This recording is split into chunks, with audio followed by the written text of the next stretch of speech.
But the growth is coming from British Columbia, and it's coming from Asia and the Asia Pacific, and we are perfectly, beautifully located to capitalize on that. You know, you've probably heard some of these stats, but just let me touch on them, a couple of them. I just was with a meeting with the Premier, and we were with a BC India group, all about business and education back and forth between here and India.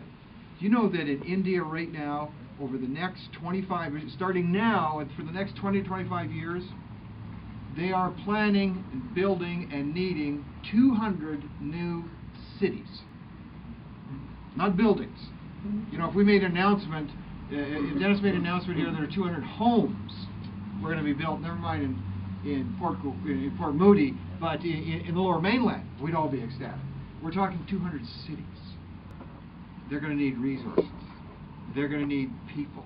They're going to need schools. In China, in the next 5 years, they need 85 million new homes because the middle class is moving. People moving from poverty to lower middle class to middle class status in these Asia Pacific countries. And British Columbia is fabulously located to capitalize on that, along with meeting the needs of Canada and the United States, other places around the world. That's the good news. The bad news is we are literally at risk of losing it. And that is because of the possibility, because there's two parties, a couple of parties that don't claim to be socialist. One is this great Liberal coalition, and the other is the BC Conservative Party. And in case any of you are in doubt, the BC Conservative Party is not affiliated with the Federal Conservative Party in any way. But those parties splitting the vote would allow for the NDP to dance up the middle.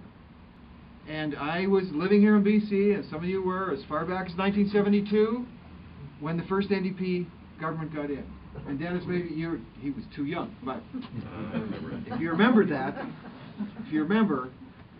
there was this talk, even among conservative and liberals, saying, you know what, maybe it would be good for people to see 4 years of NDP, then we'd all learn our lesson, and it would never happen again. History doesn't work that way. And we were punished with far more than just 4 years of socialist rule.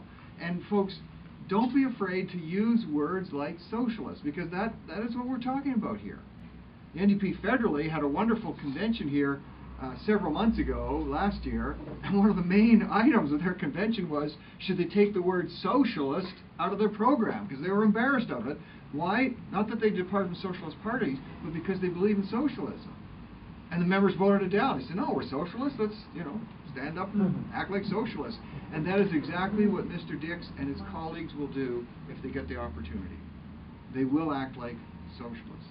And I had the honor of being an MLA and a minister in Alberta when the NDP was in government here in BC.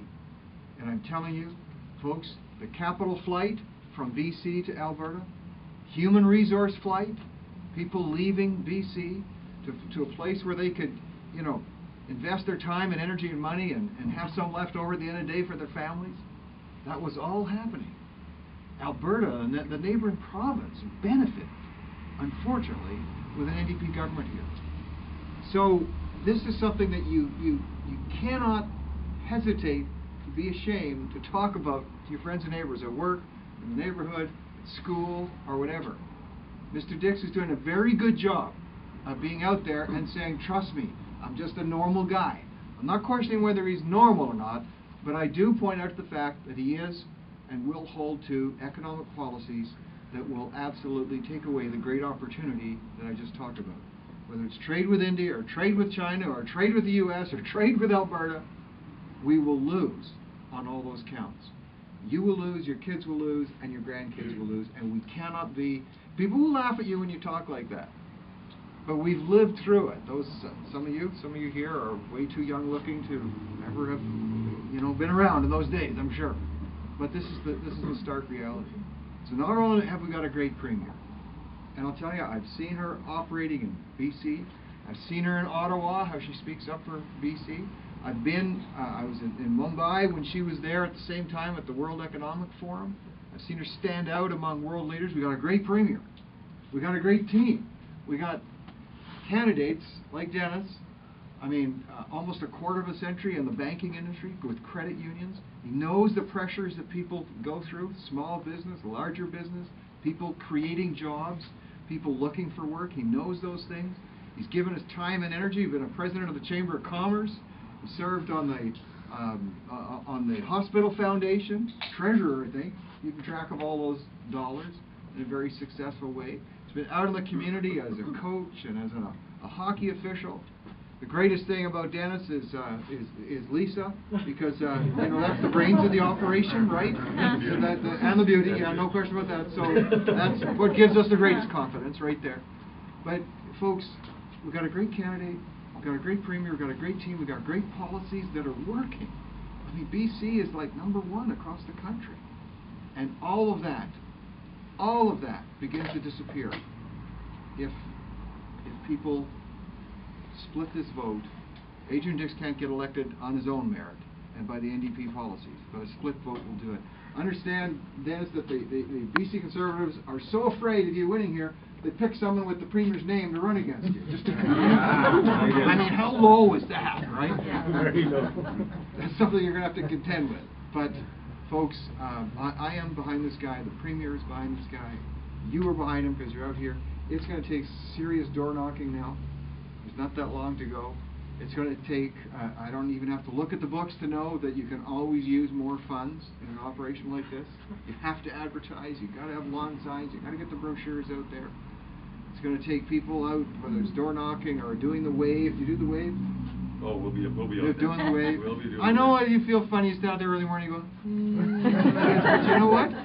That gets people. You don't even get half a dozen people out there on a wave. 1,000 people drive by, mostly honking, mostly friendly, some indicating maybe not so friendly every now and then, but that's all part of it. But folks, really, I'm not trying to over-dramatize by saying our economic future is at stake here in this election. And my friend John Cummins, and I do call him my friend, is totally off base in what he's doing. And I've told him that to his face. That, John, what you are doing here is putting the future of my kids and my grandkids, their economic future, even his at own risk. grandkids. His own grandkids. So this is what we've got, folks. A great team, great hope, great opportunity, but it's going to take you supporting this candidate and telling your friends and neighbors what the consequences are of not winning this election with the BC Liberals. A great coalition. One other thing I want to touch on. I have friends who always voted BC Liberal, and they're upset about a few things. And you know, Gordon Campbell's a good friend of mine. He's the first one to admit the communication side of the HST. We get all that. And tell your friends that. But I got friends who are upset. And I said, you're so upset that you throw away your future because you're upset about something in the past? I say, think of the future. Dennis is the future. Christy Clark is the future. You are the future. Let's keep working together to make it happen.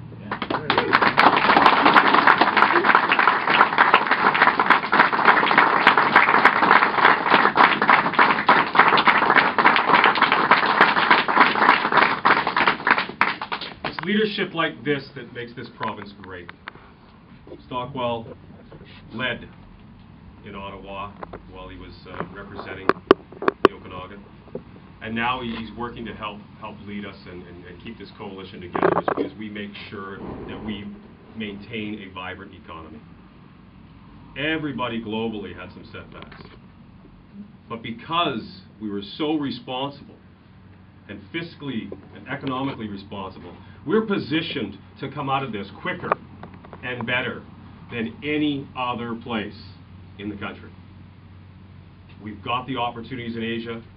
We've got the people in place that recognize that and are going to put together the opportunities for the private sector to truly flourish. But we need your help to do that.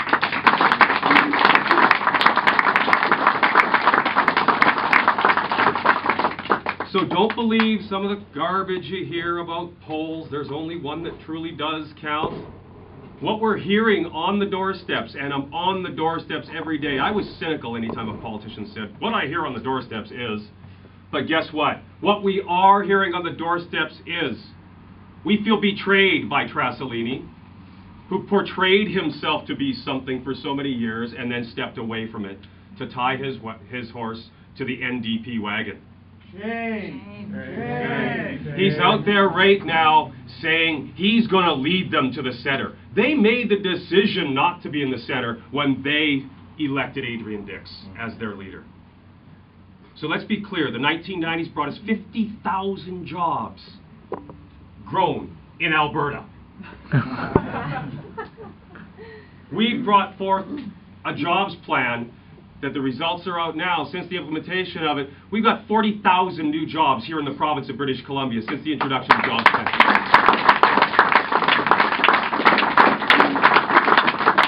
We've got our unemployment rates going back in the right direction. Where we led the country in unemployment, we're heading back to there again. We're going to lead this country forward, and we need your help to do it by maintaining the BC Liberals and Christy Clark in Victoria, and I want to help do that. I need your help. I need your vote, your friends' votes, your neighbors' votes. Let's get out there and make sure we allow Trazlee to retire as he truly deserves to.